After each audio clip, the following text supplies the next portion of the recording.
నవజీవం సువార్త సమయం కృపకాల సందేశం యేసు వాక్యం విశ్వాసికి నవజీవం నిలవాలి ప్రభు కోసం చాటాలి ప్రభు వాక్యం నమ్మాలి లోకం ప్రభు యేసే దైవం.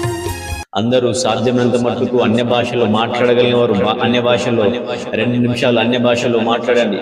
రి భాష బరకట రి హలహంతోలో రోబు షబల అల్బ్రగడ దిఖర మందరి కఠల బవరే బెషెబెడే బెరి కరబదగ అన్య భాషలో రబషె బెరి కర హంతల షెడెరె బెరి కరబ రోకోటోలో రి హంతల బరే బెషెబెడే బె అల్బ్రగడ దిఖర మందరి కడబ. మీ కుడి చేయి పైకెత్తి అన్ని భాషలు మాట్లాడండి. రాబాషే బెడే బెరి కరబాంతోలో రుబు షాబాడాగా దిఖారా మామారే బెషే బెడే బెరే బెలే బె అంచోలో రోబో షబాలా బరి గడబ. అందరూ అన్య భాషలు మాట్లాడండి. అన్య భాషలు ప్రార్థన, అన్య భాషలు మాట్లాడండి. రకటలబ. మీ రైట్ హ్యాండ్ ని పైకెత్తండి. మీ రైట్ హ్యాండ్ ని పైకెత్తండి. మీ రైట్ హ్యాండ్ పైకెత్తి అన్య భాషలు మాట్లాడండి. రాబాగడ దిఖరబ షోటోలో రోబో అంటల బరే కెటెలే బెరి బరబ అంటో రోబో షబా. ఒక బ్రేక్ త్రూ జరగబోతుంది. ఒక బ్రేక్ త్రూ రాబా ఖాటాలా బాసే బెరే బెడెబే అంచోలో బోబో షెబెడి బాలా బరగడ దిఖరమమ రోకటాటా బాబారే బెడెబెరి ఖాడాలి మందరగడగా. మీ రైట్ హ్యాండ్ పైకెత్తి అన్య భాషలు బ్రాఖాటాలా బాబారి గడబ. మీ ఆలోచనలు ఏ కార్యమైతే జరగాలని మీరు అనుకుంటున్నారో, ఇప్పుడు ఏ కార్యమైతే జరగాలని మీరు అనుకుంటున్నారో అది ఆలోచిస్తూ అన్య భాషల్లో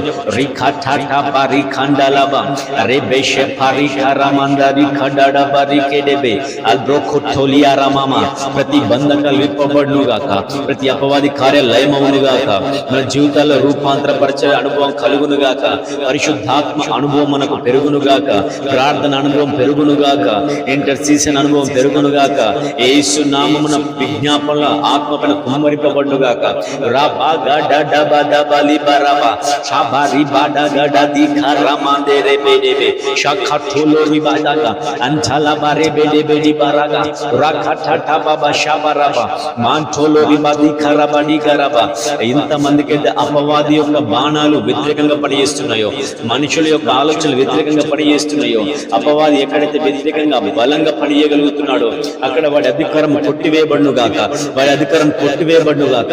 రిబా గడ దిఖరమ షాబరబల బరి ఖడడ బది కెరె బెడెబే బఖోటోలో బో షాబరగడ దిఖరమ నమ రిబా షోటోలో బో దిఖరబ. యేసుక్రీస్తు నామమున హల్లెలూయా. యేసుక్రీస్తు నామానికి మహిమ కలుగునుగాక. యేసుక్రీస్తు నామమున మీకు శుభము కలుగునుగాక. ఆత్మతో మనము నింపబడి ఉన్నామని మనం నమ్మినట్లయితే ఒక్కసారి యేసు నామానికి మహిమ కలుగునుగాక అని మీరున్న చోటే చెప్పండి. యేసు నామానికి మహిమ కలుగునుగాక, యేసు నామానికి మహిమ కలుగునుగాక. అపవాది కార్య లయమగునుగాక, లయమగునుగాక. అపోస్తుల కార్యములు 4వ అధ్యాయం 15వ వచనం నుండి మనం ఈరోజు ధ్యానించుకుంటున్నాం. మన ధ్యాన అంశముగా ఈరోజు ఈ వాక్యానికి నేను ఒక టైటిల్ ముందే చెప్తున్నా. ఏంది అని అంటే, చివరి దినాల్లో అద్భుతములు కాదు, క్రీస్తును చూపించబడవలసింది క్రీస్తు, కానీ అద్భుతం కాదు. సరే, మనం ధ్యానించుకుందాం. నేను 15వ వచనం చదువుతున్నాను, మీరు వినండి.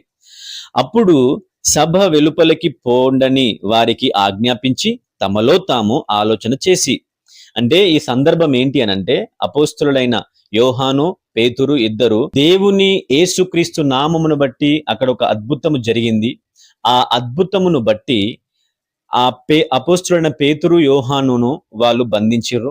అలా బంధించబడిన తర్వాత వారిని ఇంట్రాగేషన్ చేస్తున్నారు. ఇంట్రాగేషన్ చేయడం అయిపోయిన తర్వాత వీళ్ళు కొన్ని మాటలకు రిప్లై ఇచ్చారు. ఎవరు? అపోస్తులుడైన యోహాను, అపోస్తులుడైన పేతురు.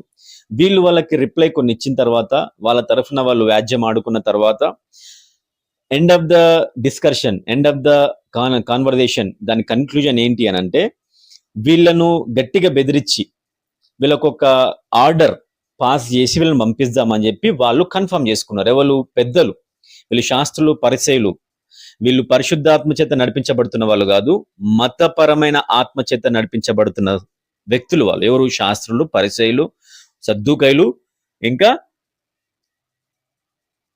యాజకులు.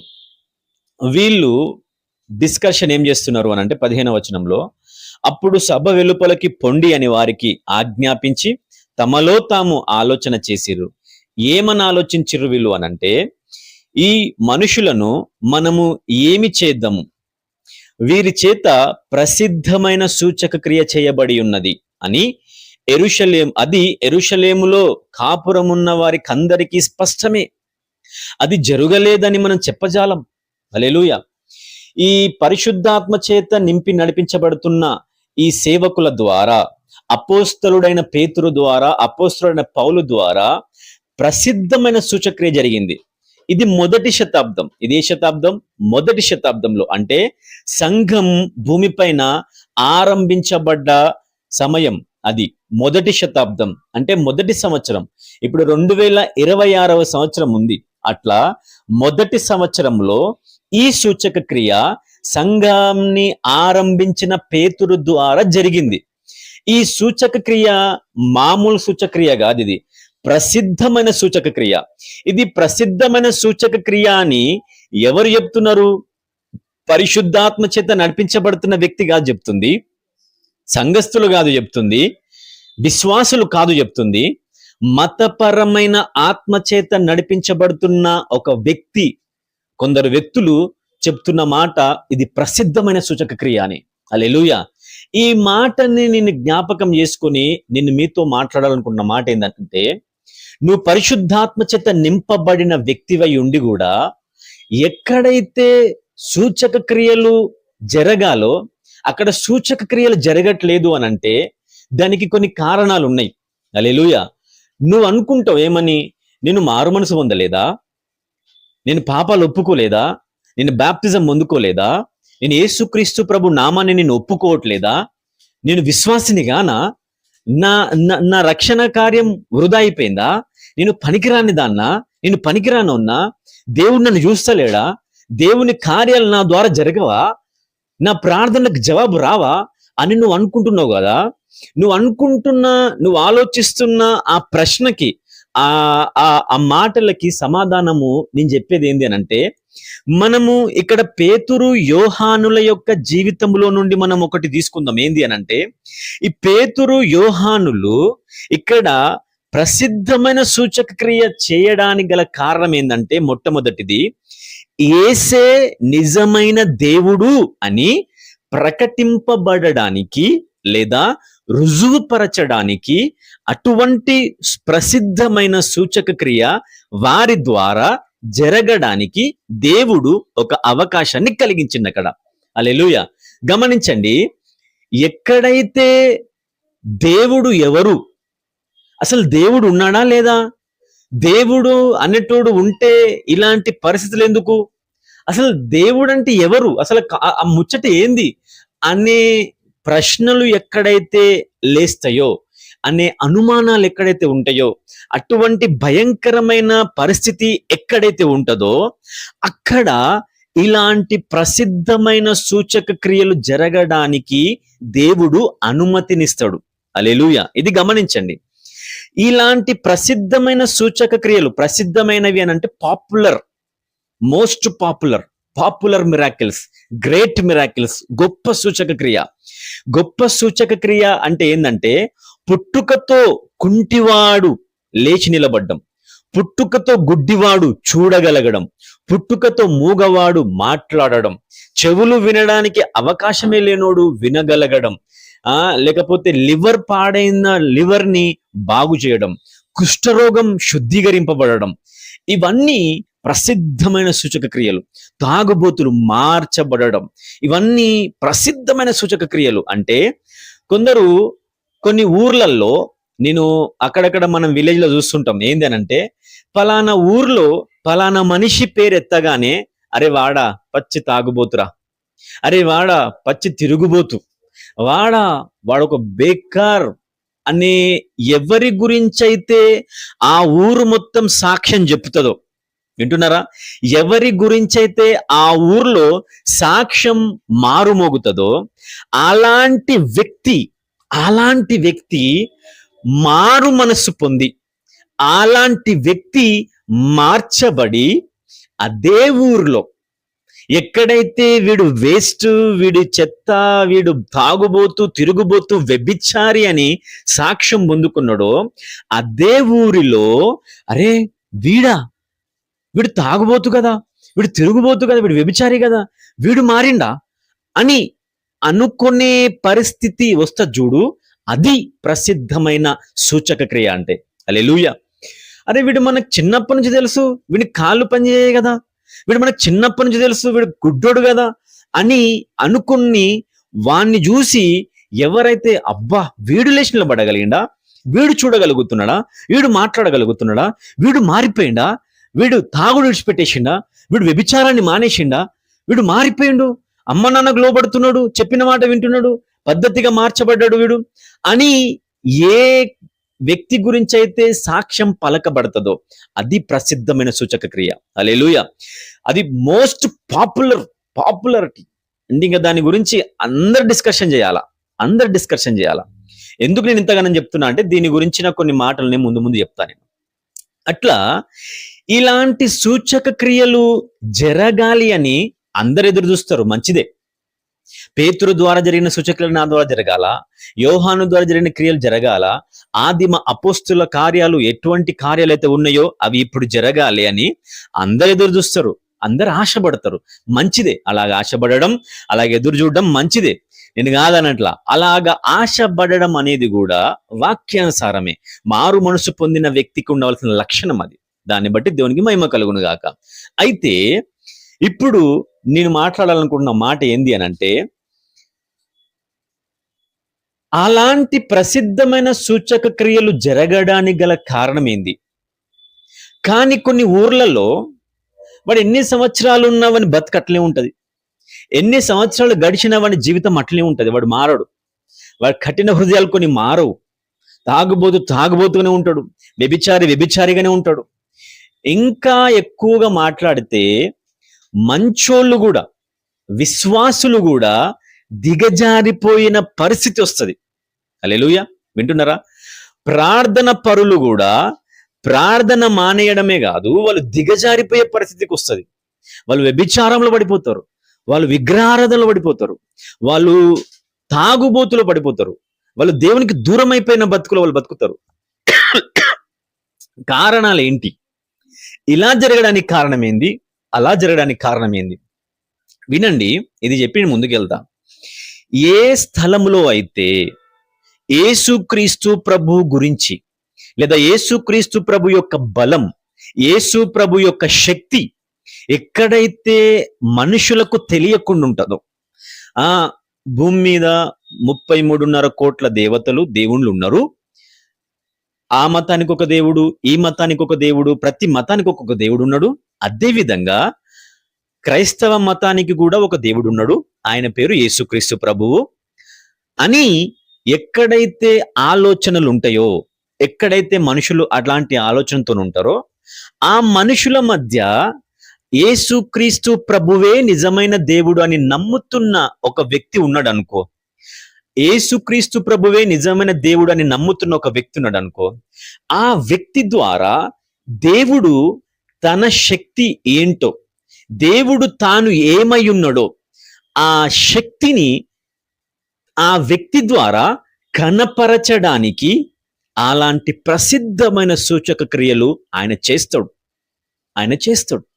ఆ ప్రసిద్ధమైన సూచక క్రియను బట్టి, ఆ అద్భుతమును బట్టి యేసే దేవుడు అని అనేకులకు తెలువబడుతుంది, అనేకులు అర్థం చేసుకుంటారు, అనేకుల కఠినమైన హృదయాలు పగిలిపోతాయి, అవి సాత్వికంగా వాళ్ళు మార్చబడతారు, వాళ్ళ మనస్సు, కఠినమైన మనస్సు మారుతుంది. ఎలా? అటువంటి ప్రసిద్ధమైన సూచక క్రియలను బట్టి. హల్లెలూయా. అయితే మరి ఇక్కడ జరిగినట్టుగా అపోస్తల కార్యం 4వ అధ్యాయం 15వ 16వ వచనం జరిగినట్టుగా ప్రసిద్ధమైన సూచక క్రియ మరి ఇప్పుడు ఈ జనరేషన్ లో ఎందుకు జరగట్లా? ఇది ఒక క్వశ్చన్, సరేనా? ఇది అక్కడ పక్కన పెట్టండి. నేను ఎందుకు ప్రసిద్ధమైన సూచక క్రియలు జరుగుతాయి అని మాత్రమే చెప్పినా, ఇది అక్కడ పక్కన పెట్టండి. మనం ముందుకు వెళ్తున్నాం. ఇంకా ఇక్కడ 17వ వచనాన్ని చదువుతున్నా, వినండి. అయినను ఇది ప్రజలలో ఇంకా వ్యాపించకుండుటకై ఇక మీదట ఈ నామమును బట్టి ఏ మనుషులతోనైనాను మాట్లాడకుండు అని మనము వారిని బెదిరిద్దాం. వీళ్ళు ఏం మాట్లాడుతున్నారు? ఇప్పుడు ప్రసిద్ధమైన సూచక క్రియ జరిగింది, ఓకే, దాన్ని అట్లా పక్కన పెడదాం. అది ఇంకా అనేకులకు తెలపబడలా, కొంతమందికి తెలుపబడ్డది. అయితే నెక్స్ట్ మనం ఏం చేద్దామనంటే, యేసుక్రీస్తు ప్రభు నామాన్ని వీళ్ళు ఎక్కడ కూడా ఉపయోగించకూడదు అని మనం వాళ్ళని బెదిరిద్దాం, వాళ్ళని బెదిరించి పంపిద్దాం అని అంటున్నారు వాళ్ళు. గమనించండి, మొట్టమొదటిగా ప్రసిద్ధమైన సూచక క్రియ, దాని తర్వాత యేసుక్రీస్తు అనే నామమును మాట్లాడడం. హల్లెలూయా.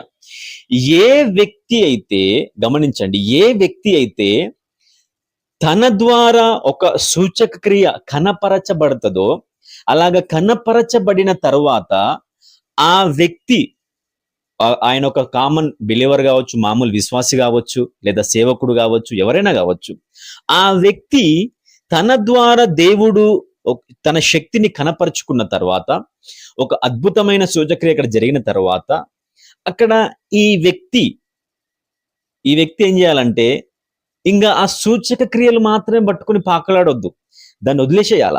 ఈ వ్యక్తి ఏం చేయాల? నెక్స్ట్ యేసుక్రీస్తు ప్రభు నామాన్ని అక్కడ ఉపయోగించాలా. నేను చెప్పింది మీకు అర్థమవుతుందా? ఎక్కడైతే సూచక క్రియ జరిగిందో అక్కడ దేవుడు కనపరచబడడం అనేది జరిగిపోయింది. దాని తరువాత కనపరచబడవలసింది ఏంది అనంటే, యేసుక్రీస్తు నామం కనపరచబడాలా. ఇది చాలా జాగ్రత్త, మీరు గమనించండి. అద్భుతాల వెంట, సూచక క్రియల వెంట మాత్రమే మనం పరిగెత్తే వాళ్ళమై ఉండకూడదు. అది చాలా డేంజర్లోనికి మనల్ని పడేస్తుంది. నీ విశ్వాస జీవితం సన్నగిల్లిపోయే అవకాశం ఉంటది. నీ మైండ్ డైవర్ట్ అవ్వే అవకాశాలు ఉంటాయి.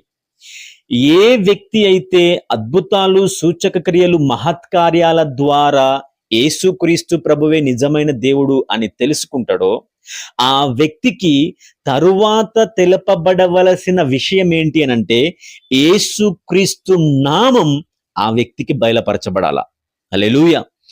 ఏ వ్యక్తికైతే కేవలము అద్భుతాలు, సూచక క్రియలు మాత్రమే అర్థమై ఉంటాయో, యేసుక్రీస్తు ప్రభు నామం అర్థం కాకుండా ఉంటాడో, ఆ వ్యక్తి ఏదో ఒక రోజు ఖచ్చితంగా మరల పాపంలో పడిపోయే అవకాశం ఉంటది.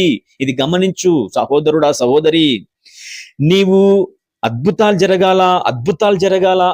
జరగాల అని నువ్వు అనుకుంటావు చూడు, అది కొంచెం మట్టుకు మాత్రమే ప్రయోజనకరం. అది ఎప్పటి వరకు? యేసే నిజమైన దేవుడు అని అర్థమయ్యేంత వరకే. కానీ ఏ వ్యక్తికైతే యేసు ప్రభు నిజమైన దేవుడు అని అర్థమవుతుందో, దాని తరువాత ఆ వ్యక్తికి కావలసింది ఏంది అనంటే, ఇంకొక అద్భుతం కాదు, యేసుక్రీస్తు ప్రభు తెలవాల. హల్లెలూయా. అంటే యేసు అంటే ఏంటి, ఆయన స్వభావం ఏంటి, ఆయన ఉద్దేశాలేంటి, ఆయన మైండ్ సెట్ ఏంది, ఆయన కోరికలేంది, ఆయన ప్రణాళిక ఏంటి, ఆయన ప్లాన్స్ ఏమున్నాయి, అది తెలువాలా. అది తెలియకుండా కేవలం అద్భుతాలు, సూచక క్రియలు అందులోనే ఉండిపోతే ఆ వ్యక్తి 100కి 100% మరలా పాపంలో పడిపోయే అవకాశాలు ఉండే ఉంటాయి. హల్లెలూయా. ఇది మీరు గమనించండి. అయితే నెక్స్ట్ వచనం చదువుతున్నా, వినండి. 18వ వచనం.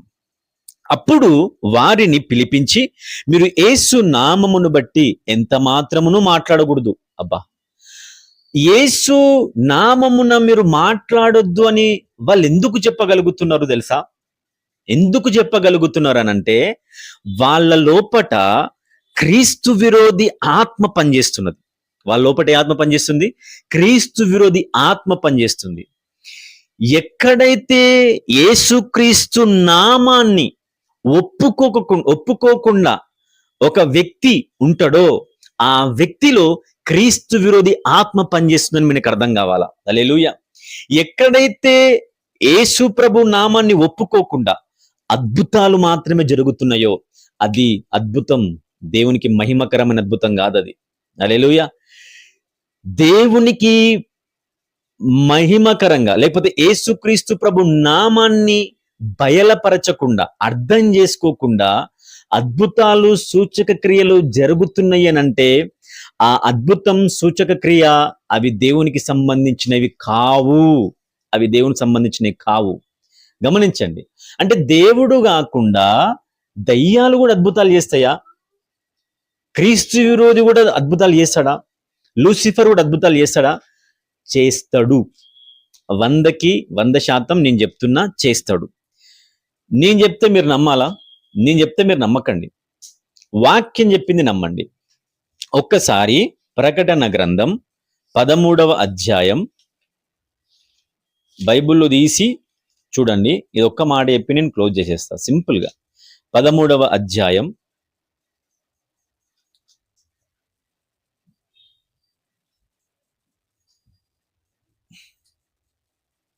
12వ వచనం చదువుతున్నా, మీరు వినండి. ఆ ప్రకటన గ్రంథం 13వ అధ్యాయం 12వ వచనం. అది ఆ మొదటి క్రూర మృగమునకు ఉన్న అధికారపు చేష్టలన్నీ దాని ఎదుట చేచూ ఉన్నది. మరియు చావు దెబ్బ తగిలి బాగుపడి ఉన్న ఆ మొదటి మృగమునకు భూమియు దానిలో నివసించువారును ఉన్న నమస్కారము చేయునట్లు అది బలవంతము చేయుచూ ఉన్నది. గమనించరా? చావు దెబ్బ తగిలి బాగుపడెను.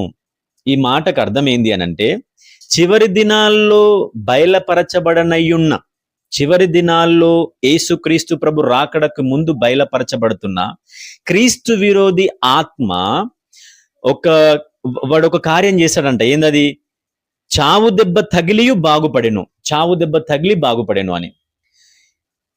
యేసుక్రీస్తు ప్రభువు ఒక మాట మాట్లాడాడు. ఏమని అనంటే, ఈ తరంలో ఉన్న వారికి నేను చూపిస్తా. అది ఎలాంటిది అనంటే, యోనా ఏ విధంగా అయితే మత్స్య గర్భంలో 3 రాత్రులు పగళ్ళు ఉన్నాడో, అదే విధంగా మనుష్య కుమారుడు కూడా ఏమంటారు, సమాధిలో 3 రోజులు 3 రాత్రులు 3 పగళ్ళు ఆయన పెట్టబడాల. అలా పెట్టబడిన అదే సూచక క్రియ అని ఆయన సూచక క్రియ గురించి మాట్లాడతాడు.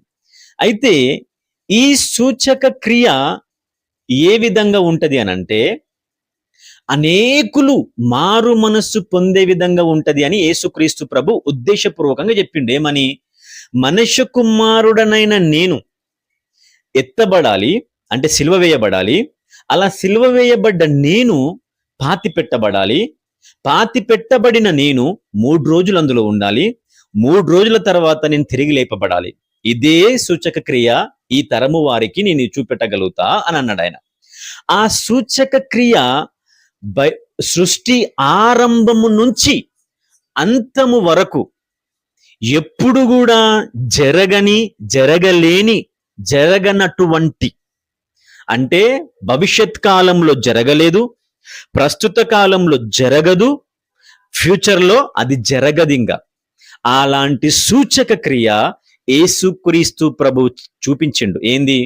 ఒక మనిషి చనిపోయి తిరిగి లేవడం, ఒక మనిషి సర్వ మానవుల పాపము కొరకు ఆయన సిలువలో వేలాడదీయబడడం.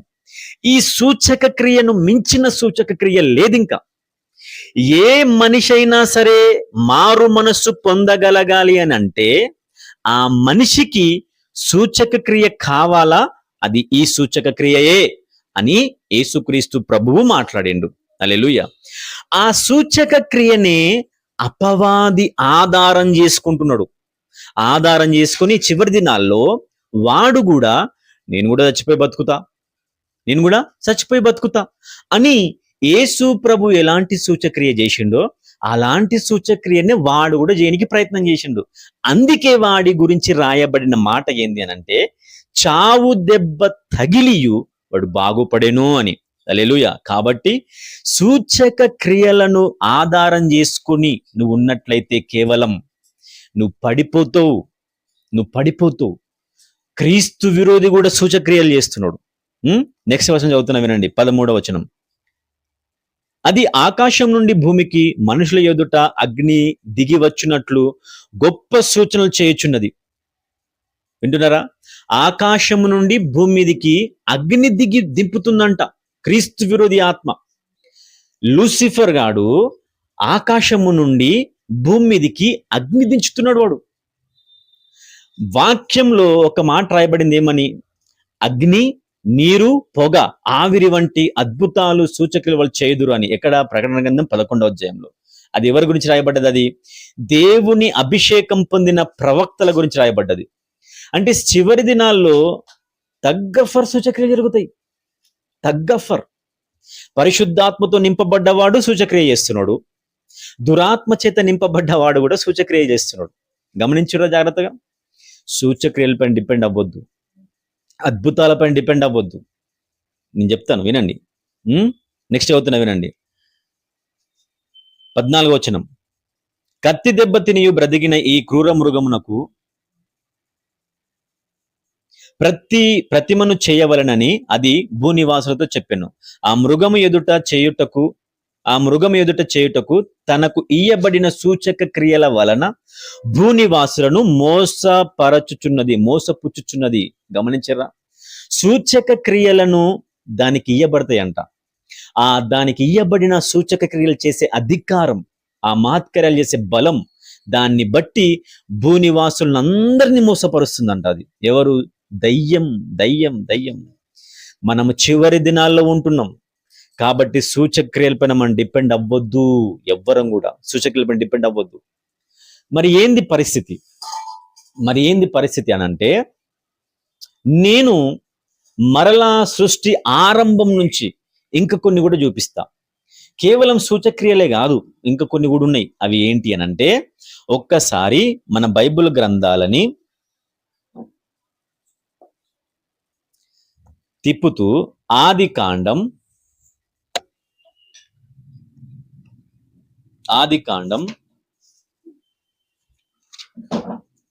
41వ అధ్యాయం.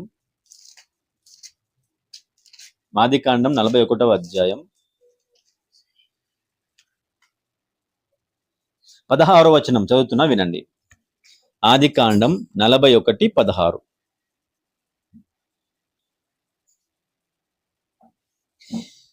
యోసేపు అంటున్నాడు ఏమని? అది నా వలన కాదు, దేవుడే ఫరోకు క్షేమమైన ఉత్తరమిచ్చును అని ఫరోతో చెప్పాను. ఈ మాట ఎప్పుడు, ఎవరు, ఎక్కడ చెప్పారో చెప్పి ముందుకెళ్తా. ఏంటంటే, యోసేపు బానిసగా అమ్మబడ్డాడు సొంత సహోదరుల చేత. ఇది మీకు తెలిసిన స్టోరీయే. అమ్మబడి ఒక దేశానికి, ఐగుప్తు దేశానికైనా వెళ్ళిండు. అక్కడ ఫరో ఇంట్లో ఆయన చేర్చబడ్డాడు. యోసేపు గురించి ఫరోకు అర్థమైంది, ఫరోకు తెలిసి వచ్చింది. ఈ ఫరోకి యోసేపుకి మధ్యన మాట్లాడే అవకాశం ఒకటి కలిగింది. ఎవరికి? ఫరోకి, యోసేపుకి. ఇక్కడ ఒక ఆత్మ సంబంధమైన ఒక విషయం చెప్తా వినండి. దేవుని రాజ్య సంబంధి అయిన ఒక వ్యక్తికి, అపవాది రాజ్య సంబంధి అయిన ఒక వ్యక్తికి, దేవుని రాజ్యం స్థాపించాలి అని కంకణం కట్టుకున్న ఒక వ్యక్తికి, అపవాది రాజ్యాన్ని స్థాపించాలని కంకణం కట్టుకున్న ఒక వ్యక్తికి మధ్యన ముచ్చట్లు, సంబంధం ఏర్పడింది, మాట్లాడే అవకాశం కలిగింది. గమనించండి, ఇది ఎందుకు చెప్తున్నానో. నీవు పరిశుద్ధాత్మ చేత నింపబడ్డ వ్యక్తివై ఉండి నీ కుటుంబంలో నువ్వు ఉన్నవు అని అంటే, నువ్వు పరిశుద్ధాత్మ చేత నింపబడి ఒక ఊర్లో నువ్వు ఉన్నవు అని అంటే, నువ్వు పరిశుద్ధాత్మ చేత నింపబడి ఒక సమాజంలో నువ్వు ఉన్నవు అని అంటే, నువ్వు పరిశుద్ధాత్మ చేత నింపబడి ఒక కంపెనీలో కానీ, ఒక ఆఫీస్లోనే కానీ, ఒక టీంలో నువ్వు ఉన్నవు అని అంటే, ఆ టీం అంతా అన్యులై ఉండి నువ్వు ఒక్కడివే నిజమైన దేవుణ్ణి అర్థం చేసుకున్న వ్యక్తివై ఉండి, నిజమైన దేవుని సేవిస్తున్న వ్యక్తివై ఉండి, పరిశుద్ధాత్మ చేత నింపబడి నడిపించబడుతున్న వ్యక్తివై ఉన్నవా? ఈ యోసేపు వలె నీవు కూడా అదే స్థానంలో నిలబెట్టబడి ఉన్నావు. ఈ యోసేపు వలె నీవు కూడా అదే స్థానంలో నిలబెట్టబడి ఉన్నావు. అన్యుడైన ఒక వ్యక్తి నీ దగ్గరికి వచ్చి ఒక మాట మాట్లాడుతున్నప్పుడు, నీవు ఆ వ్యక్తితో మాట్లాడాల్సిన మాటలు మాట్లాడిన తర్వాత నీవు ఆ వ్యక్తికి కనపరచవలసింది ఏంది తెలుసా? నిన్ను కాదు, నీ జ్ఞానం కాదు, నీకున్న బలం కాదు, నీవు చెయ్యగలిగిన సూచక క్రియలు కాదు, నీ మాటలు కాదు. నీవు ఆ వ్యక్తికి నువ్వు కనపరచవలసింది ఏందనంటే నీలో ఉన్న క్రీస్తును కనపరచాలా. హల్లెలూయా. నీలో ఉన్న క్రీస్తుని నువ్వు కనపరచాలా. ఈ లోకానికి నువ్వు కాదు కావాల్సింది, ఈ లోకానికి నీ సువార్త కాదు కావాల్సింది, ఈ లోకానికి నీ క్యారెక్టర్ కాదు కావాల్సింది, ఈ లోకానికి నీ జ్ఞానం కాదు కావాల్సింది, ఈ లోకానికి ప్రవక్తగా పిలువబడుతున్న నువ్వు కాదు, సువార్థికుడిగా పిలువబడుతున్న నువ్వు కాదు, అపోస్తుడిగా పిలువబడుతున్న నువ్వు కాదు, సంఘ కాపరిగా పిలువబడుతున్న వాళ్ళు కాదు కావాల్సింది. మనుషులకు కావలసింది యేసు క్రీస్తు ప్రభువు. హల్లెలూయా. అర్థమవుతుందని చెప్పింది. మనుషులకు కావలసింది యేసు క్రీస్తు ప్రభువే. నీవు పరిశుద్ధాత్మ చేత నింపబడ్డ వ్యక్తివై ఉండి కూడా నువ్వు ఎప్పుడైనా యేసుక్రీస్తు ప్రభువుని నువ్వు కనపరచినవా, నువ్వు చూపించినవా? ఇక్కడ యోసేపు దగ్గరికి లోకం వచ్చింది. పరిశుద్ధాత్మ చేత నింపబడి నడిపించబడుతున్న ఒక వ్యక్తి దగ్గరికి లోకం వచ్చింది. లోకం వచ్చి సహాయం అడుగుతుంది. ఆ లోకానికి యోసేపు తనను తాను చూపించుకోలే. అవునవును, నాకు కళలు గాని కళలకు భావాలు చెప్పే ఒక టాలెంట్ నాకు ఉన్నది అని యోసేపు చెప్పలా. యోసేపు చెప్పలే. యోసేపు ఇక్కడ చెప్తుంది ఏంది తెలుసా? అది నా వలన కాదు, అది నా వలన కాదు, కానీ దేవుడే దేవుడే ఫరోకి ఉత్తరమిచ్చును. దేవుడే లోకానికి ఉత్తరమిచ్చును, సమాధానం ఇస్తాడు. మనుషులకు ఏమవసరం ఉంది? విడుదల, స్వస్థత, అద్భుతాల, సూచక్రియల, మహత్కార్యాల, మారు మనస్స, పరిశుద్ధాత్మతో నింపబడ్డమా, ఆత్మీయ వరముల, ఉజ్జీవమా? ఏమవసరం ఉంది? అది సేవకులమైన మనము కాదు, పరిశుద్ధాత్మతో నింపబడ్డ మనము కాదు వాళ్ళకి ఇచ్చేది. క్రీస్తే ఇస్తాడు, దేవుడే ఇస్తాడు. హల్లెలూయా. యోసేపుకు విషయం అర్థమైంది. కాబట్టి ఏమంటున్నాడు? నేను కాదు సార్, దేవుడు యేసు ప్రభు ఇస్తాడు. ఇది అట్లా పక్కన పెట్టండి. ఇంకొక వ్యక్తిని నేను చూపిస్తా. ఏంది ఈ వ్యక్తి ఎవరు అని అంటే, హోలీ స్పిరిట్. దానియేలు గ్రంథం. ఈ దానియేలు అనగానే మీకు అర్థమైపోయింది సింపుల్ గా. దానియేలు. ఇక్కడ కూడా ఒక చిన్న సన్నివేశం. 1వ అధ్యాయం 17వ వచనం. ఇక్కడ ఈ నలుగురు బాలుర సంగతి ఏమనగా, దేవుడు వారికి జ్ఞానమును సకల శాస్త్ర ప్రావీణ్యమును వివేచనయు అనుగ్రహించెను.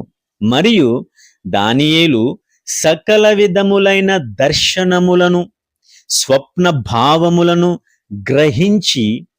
గ్రహించు తెలివి గలవాడై ఉండెను. హల్లెలూయా. ఇది చిన్నగా నేను చెప్పి ముందుకెళ్తా, వినండి. హననియా, హజరియా, మిషాయేల్ అనే ఈ ముగ్గురు యవనస్తులతో పాటు దానియేల్ అనే ఒక యవనస్తుడు. హల్లెలూయా.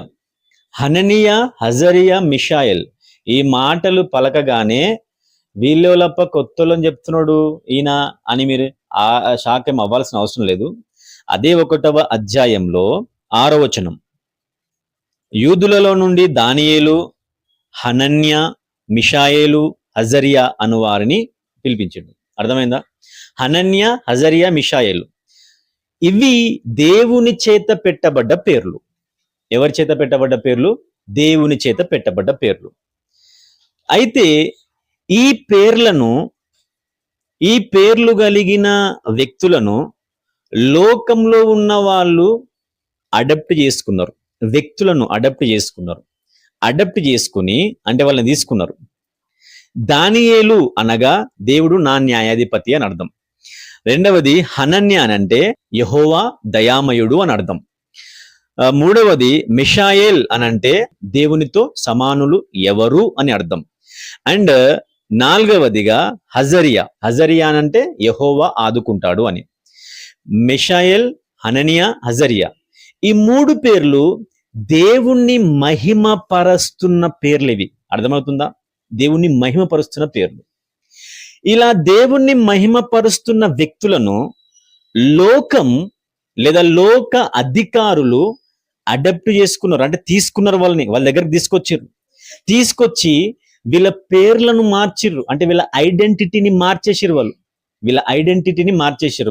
ఏం చేశారు అని అంటే దానియేల్నేమో బెల్తెషాజర్ అని చెప్పి దానియేల్ పేరు మార్చేసిర్రు. నెక్స్ట్ షద్రక్ అని ఒకరి పేరు మార్చిర్రు, మెషక్ అని ఒకరి పేరు మార్చిర్రు, అబెద్నగో అని ఒక పేరు మార్చేసిర్రు. ఈ లోకం ఇచ్చిన పేర్లకు అర్థమైంది చెప్తా వినండి. బెల్తెషాజరు అంటే బేల్ అనగా విగ్రహం, అన్య దేవతలు. బబులోను ప్రభువు అని అర్థం. బబులోను అంటే అన్య ఆరాధనలు ఆరాధించే ఉండే విగ్రహాల్లో ఉండే ఒక విగ్రహం పేరు, అంటే ఒక దేవత పేరు, దయ్యం పేరు. షద్రక్ అంటే సూర్యదేవుడు అని అర్థం. మెషక్ అని అంటే శుక్రుడు, ఇదొక గ్రహం పేరు, అంటే అన్యులు గ్రహాలను కూడా పూజిస్తారు. అలా వాళ్ళు పూజించే ఒక గ్రహం పేరే మెషక్ అని అర్థం. నెక్స్ట్ అబెద్నగో అని అంటే బబులోను దేవతల్లో ఒకడు.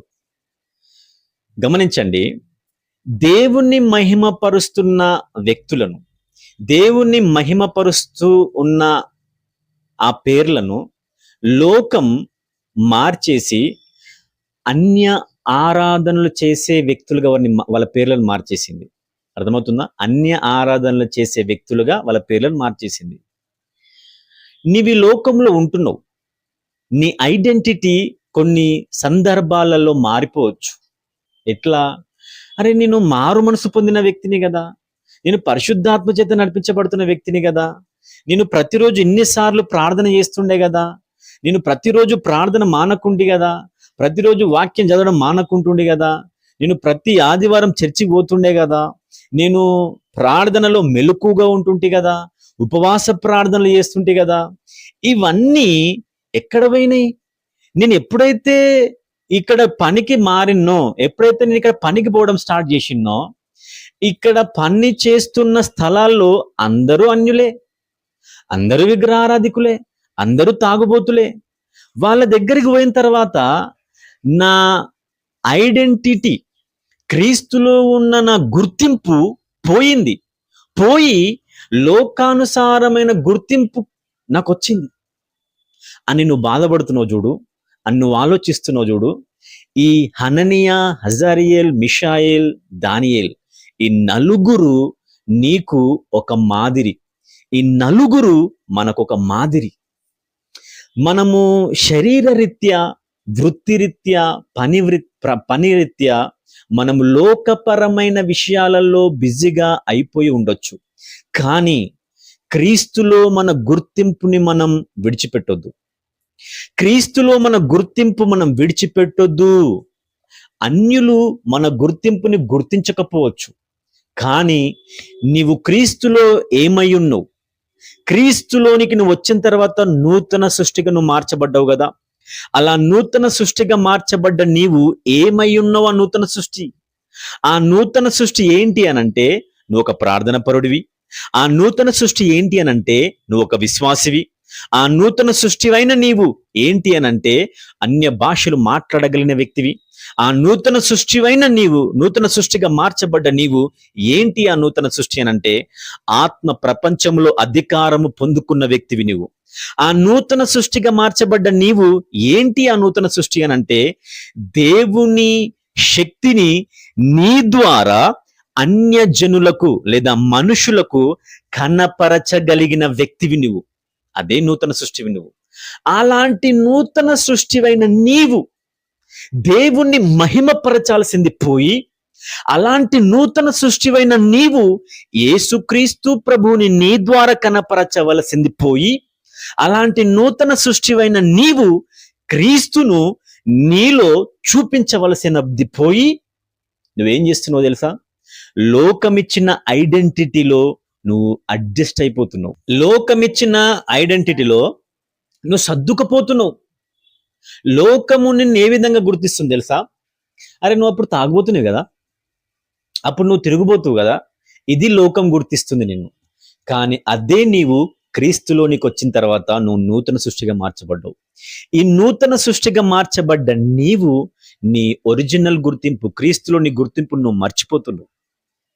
నువ్వు లోకానుసారంగా ఉన్నప్పుడు నీ గుర్తింపు ఏంది? లోకస్తులు నేను ఏ విధంగా గుర్తిస్తున్నారు అదే గుర్తింపు నువ్వు కూడా ఆలోచిస్తున్నావు. నేను చెప్పాలా నీ గుర్తింపు ఏందో? లోకం నేను ఏ విధంగా గుర్తిస్తుందో దాన్ని వదిలేయి. నువ్వు ప్రార్థన చెయ్యలేవురా అని చెప్పి నీ పరిస్థితులు నీతో మాట్లాడుతున్నాయి. నీవింక మోకాళ్ళు వంగలేవు అని నీ కుటుంబంలో ఉన్న పరిస్థితులు నీతో మాట్లాడుతున్నాయి. అది కాదు నీ నిజమైన జీవితం. నీ నిజమైన జీవితం క్రీస్తులో ఉన్న నూతన సృష్టి. క్రీస్తులో ఉన్న నూతన సృష్టి. అవును, బలహీనతలు ఉండొచ్చు. ఏదో ఒక దగ్గర నువ్వు కాంప్రమైజ్ అయిపోయి ఉండొచ్చు.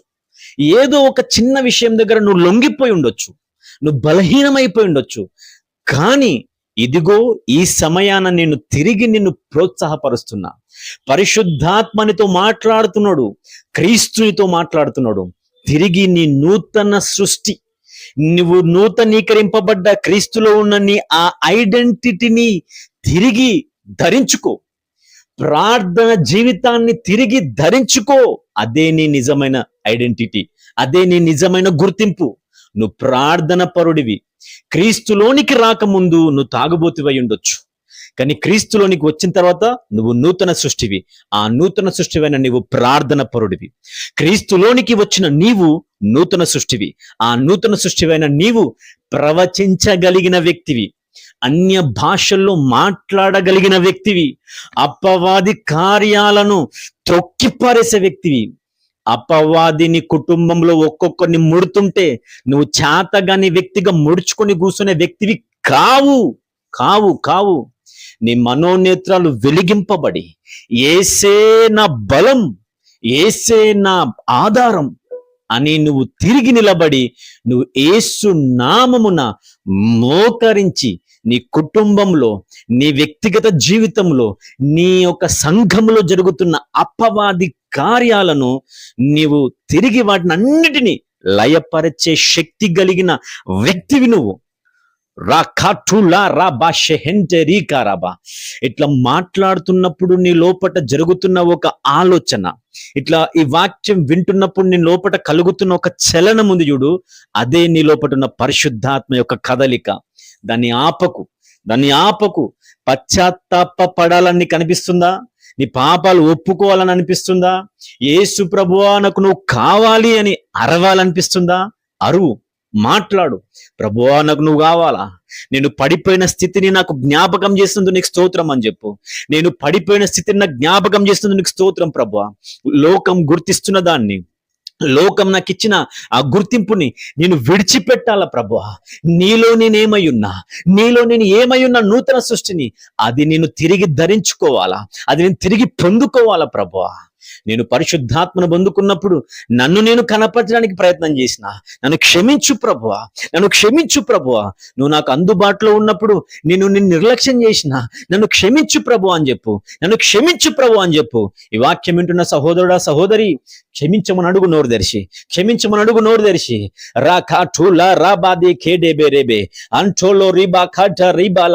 ప్రభువా నన్ను క్షమించమని అడుగు. ప్రభువా నన్ను క్షమించు. నీవిచ్చిన గుర్తింపును, నీవిచ్చిన అధికారాన్ని, నీవిచ్చిన నూతన స్వభావాన్ని నేను విడిచిపెట్టిన ప్రభువా. నన్ను క్షమించు ప్రభువా. నాకు నీవు కావాలా, నాకు నీ గుర్తింపు కావాలా. నువ్వు ఏమై ఉన్నావో నన్ను ఆ విధంగా చేయు ప్రభు అని అడుగు. విరిగిపోయిన బలిపీఠాన్ని తిరిగి కట్టమని అడుగు. Holy Spirit, thank you Holy Spirit. హల్లెలూయా.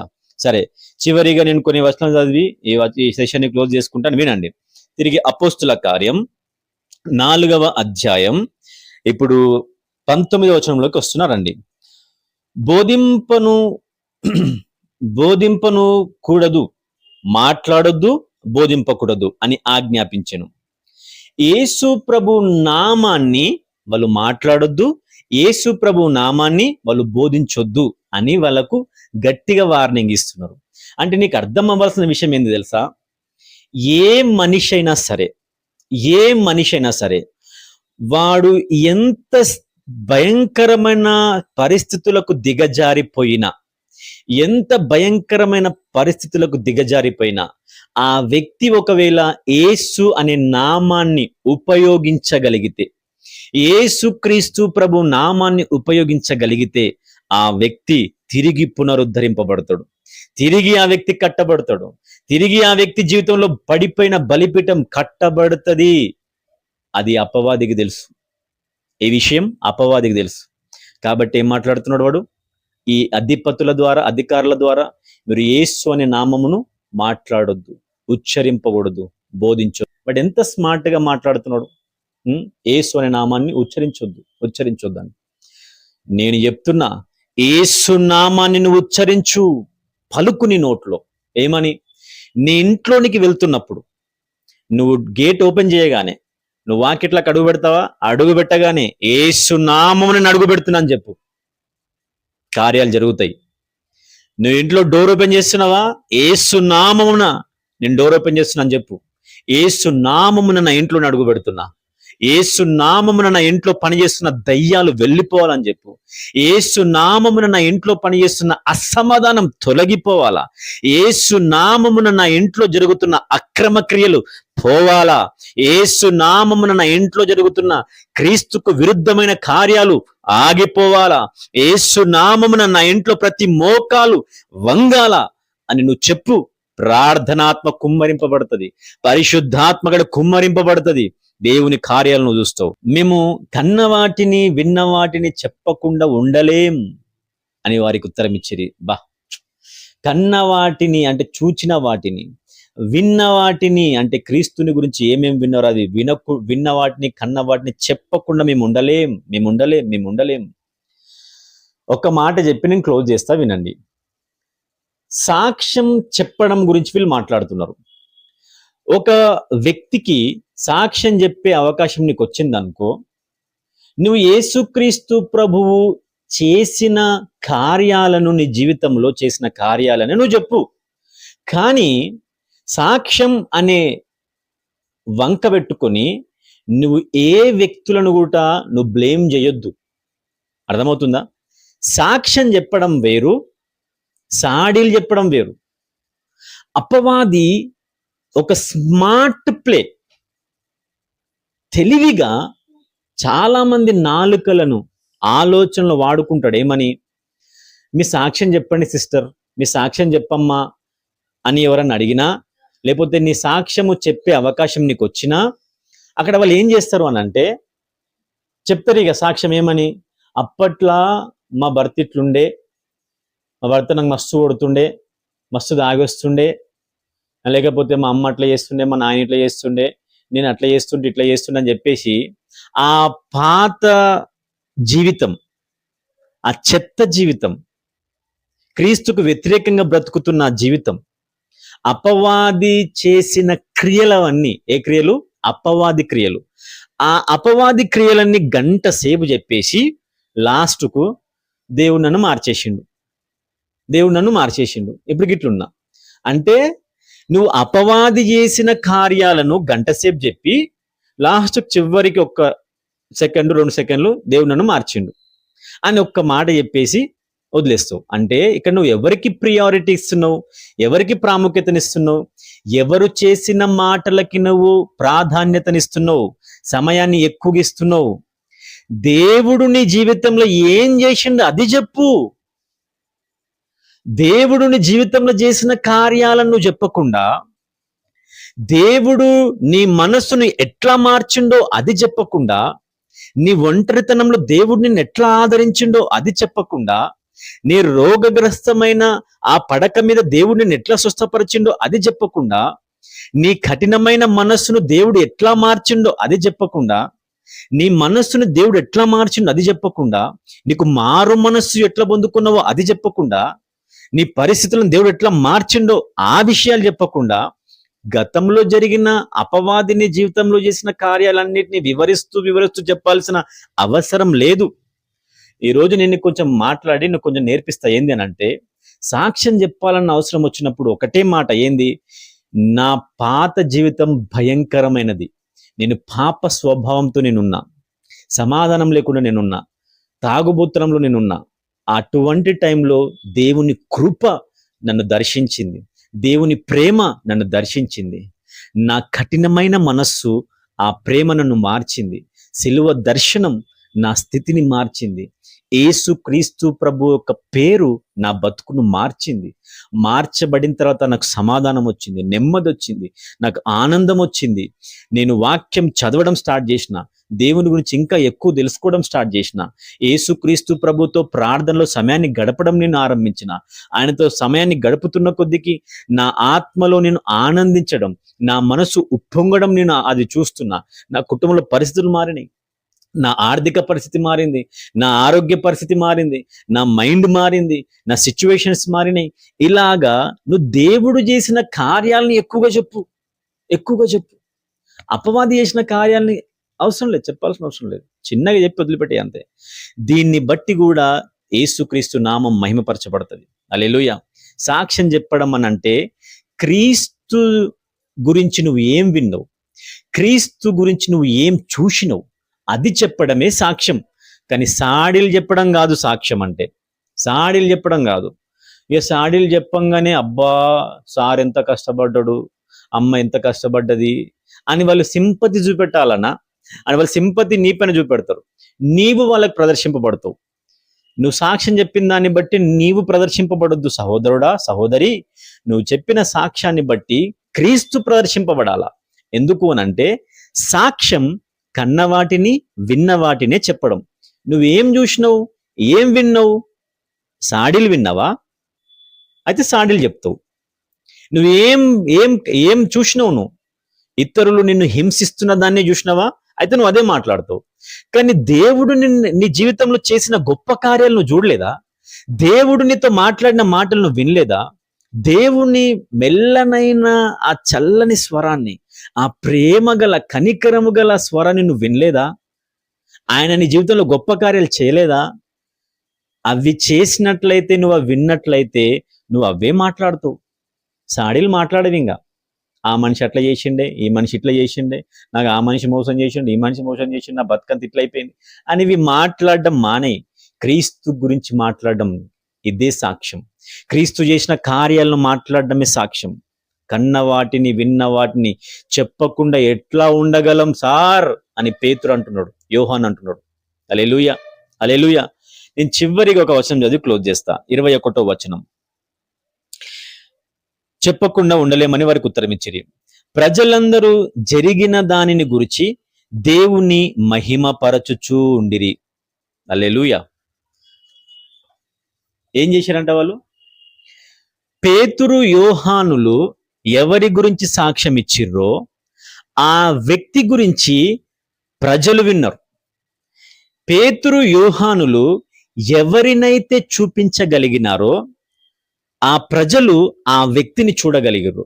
అంటే పేతురు యోహానులు ఎవరి గురించి మాట్లాడిర్రు, ఎవరి గురించి సాక్ష్యం చెప్పారు? క్రీస్తు గురించి సాక్ష్యం చెప్పారు. పేతురు యోహానులు ఎవరి గురించి వాళ్ళు కనపరిచిరు? ఎవరిని కనపరిచిరు? వాళ్ళు క్రీస్తును కనపరిచిరు. వాళ్ళు క్రీస్తును కనపరిచిర్రు, క్రీస్తును మాట్లాడిర్రు. కాబట్టి పేతురును యోహానును చూచిన వారు, వీళ్ళ మాటలు విన్న వాళ్ళు క్రీస్తునే చూడగలిగారు, వాళ్ళు క్రీస్తునే గురించే వినగలిగారు వాళ్ళు. హల్లెలూయా. అయితే క్రీస్తు గురించి మాట్లాడినప్పుడు, క్రీస్తును ప్రదర్శిస్తున్నప్పుడు క్రీస్తే నీలో కనబడతాడు. క్రీస్తు నీలో కనబడ్డప్పుడు క్రీస్తే మహిమపరచబడతాడు. హల్లెలూయా. అక్కడ ఏం రాయబడింది చదివిరా? వాళ్ళు క్రీస్తుని మహిమపరచరు, దేవుని మహిమపరచరు. వాళ్ళు నీ సాక్ష్యాన్ని విన్నప్పుడు వాళ్ళు దేవుణ్ణి మహిమపరుస్తున్నారా, నీ మీద జాలి చూపిస్తున్నారా? నీ మాటలు విన్నప్పుడు క్రీస్తుని మహిమపరుస్తున్నారా, లేదా నిన్ను బట్టి నీపైన కనికరం చూపించడానికి ప్రయత్నం చేస్తున్నారా? నీ మాటలు వింటున్నప్పుడు నీ కుటుంబంలో క్రీస్తు కనబడుతున్నాడా లేకపోతే నువ్వు కనబడుతున్నావా? నువ్వు పని చేసే స్థలాల్లో నీ పని నీ క్యారెక్టర్ని చూసినప్పుడు క్రీస్తు కనబడుతున్నాడా, నువ్వు కనబడుతున్నావా? నేను ఇంతకుముందు కొన్ని విషయాలు ఆపిన అక్కడ ఏంది అని అంటే, దానియేలు గాని, హననియా, హజరియా, మిషాయేలు గాని, యోసేపు గాని వాళ్ళను వాళ్ళు కనపరచుకునే సమయం వచ్చినప్పుడు, లేదా లోకమొచ్చి వాళ్ళ ముందు నిలబడ్డప్పుడు వీళ్ళు వాళ్ళని కనపరచలేదు, వీళ్ళు వీరిలో ఉన్న క్రీస్తును కనపరిచారు, దేవుణ్ణి కనపరిచారు. దాన్ని బట్టి దేవుడు మహిమపరచబడ్డాడు. హల్లెలూయా. యోసేపు దేవుణ్ణి కనపరిచే టైం వచ్చినప్పుడు ఆయన దేవుణ్ణి కనపరిచే దేవుణ్ణి మహిమపరిచిండు.